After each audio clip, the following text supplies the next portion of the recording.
Le beluga, à ne pas confondre avec l'espèce d'esturgeon qui porte le même nom, est un superbe mammifère marin, d'un genre proche de celui des dauphins.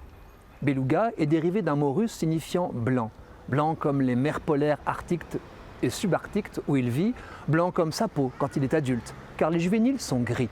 Avec son corps à la fois fuselé, lisse et potelé, sa face ronde et son bec court qui lui donne une large bouche souriante, c'est l'un des animaux les plus expressifs du monde.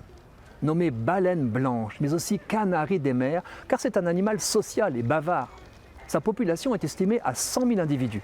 Les belugas peuvent se réunir par milliers en troupeaux bruyants, ce qui les rendait vulnérables du temps de la chasse. On a distingué 50 sons différents chez ce cétacé, sifflements, claquements, tintements, chuintements. Il exprime aussi ses émotions en émettant des bulles. Il les produit surtout par son évent, l'orifice respirateur situé au-dessus de sa tête. Elle manifeste tour à tour surprise, effroi ou agressivité. Quand on bulle sortant de sa bouche, elle serait ludique. Il est capable de souffler un anneau d'air. L'intelligence du beluga fascine.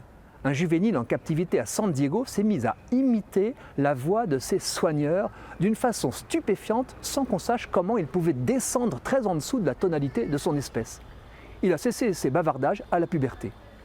En observant un beluga arriver dans un bassin de captivité où vivait déjà un groupe de grands dauphins, une autre espèce qui a ses codes de communication spécifiques, des chercheurs russes ont découvert qu'ils se mettaient à émettre les sifflets de signature propres à chaque dauphin.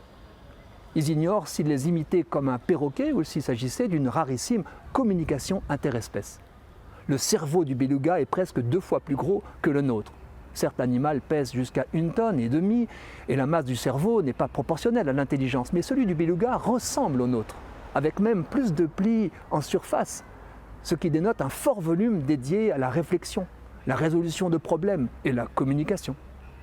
Le beluga est aussi le cétacé équipé du meilleur sonar, indispensable pour s'orienter par écolocalisation dans le dédale sous-marin qui se forme sous la banquise, y trouver pour respirer soit des poches d'air, soit des endroits où la glace est assez fine pour qu'il puisse la casser avec sa crête dorsale, au risque de se faire dévorer par un ours blanc.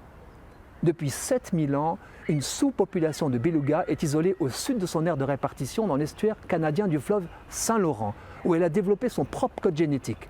Longtemps considérée comme nuisible par les pêcheurs qu'elle concurrence, décimée par la chasse jusqu'en 1979, elle stagne en dessous de 1000 individus, étudiés, surveillés et admirés.